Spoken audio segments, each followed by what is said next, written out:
इस समय समाज को गंगा प्रसादियों की जरूरत नहीं है। 30-30 लाख रुपया हम गंगा प्रसादी में खर्च करते हैं, उसमें से आधा रुपया हम नशे में खर्च कर लेते हैं। सजना, और रुपया आप मुझे दे दो, मैं आपको 4-5 कलेक्टर और एसपी निकाल के दूंगा। 4-5 कलेक्टर और एसपी इसे कहते हैं। और ये कभी हमने विचार नहीं किया। हम तो बड़ा बनना है, मेरी गुआड़ी बड़ी हो जाएगी, मेरी गुआड़ी बड़ी हो जाएगी। एक सज्जन आए, मैं कठोर सत्य निवेदन करूं, एक सज्जन आए मेरे पास में अभी 3 दिन पहले, नाम नहीं बताऊंगा, उन्होंने गंगा प्रसादी की थी, आप सभी वहां पधारे भी होंगे। मैंने कहा कि आपने गंगा प्रसादी में 30 लाख रुपए खर्च किए, उसे क्या पाया मुझे बताओ। आप एक उपलब्धि बता दो आपकी। विराज और बाद में दक्षिणा चढ़ाएंगे, दो में विराज।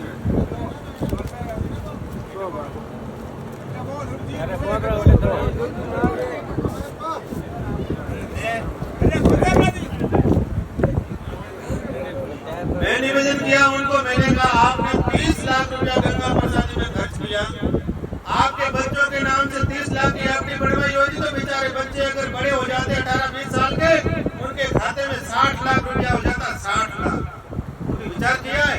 30 लाख का सोना खरीद के रखा होता तो 5-10 साल में डबल हो जाता, और 30 लाख की जमीन लेके रखी होती तो आपके परिवार बढ़ता तो उनके काम आ जाती।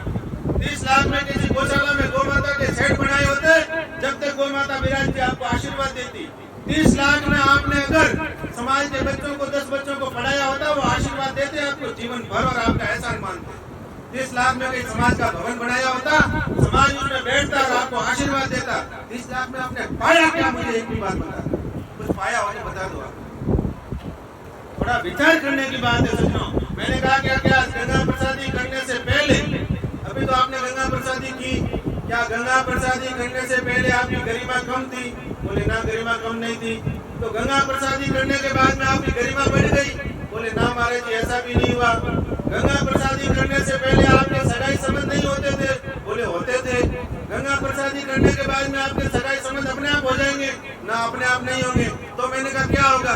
बोले अन्य गुवाड़ी में पुण्य नहीं हुआ, गंगा प्रसादी हुई तो पुण्य हुआ। ये कैसी गुवाड़ी का पुण्य है? सज्जनों, पुण्य की परिभाषा समझो। पुण्य किसे कहते हैं? पुण्य उसे कहते हैं जिसमें हमारे द्वारा धन संपत्ति लगा के किसी का भला हो जाए, किसी को जीवन दान मिल जाए, उसे पुण्य कहते हैं। हमने क्या पुण्य की परिभाषा कर रखी है? तो मेरी आपसे प्रार्थना है सज्जनों, आप सभी बुजुर्ग लोग विराजो, पंच लोग विराजो, मैं आपका बालक हूँ। मैं तो आपसे आदेश नहीं दे सकता हूँ, आपसे प्रार्थना कर सकता हूँ, निवेदन कर सकता हूँ, और मेरे बालक का प्रार्थना और निवेदन आप जरूर स्वीकार करोगे। कहीं भी गंगा प्रसादी होती हो, मैं इसका विरोधी नहीं हूँ, उसको आप विधि से करिएगा। पहले भागवत जी की कथा कराओ, पूरा परिवार कुटुंब से कथा सुने।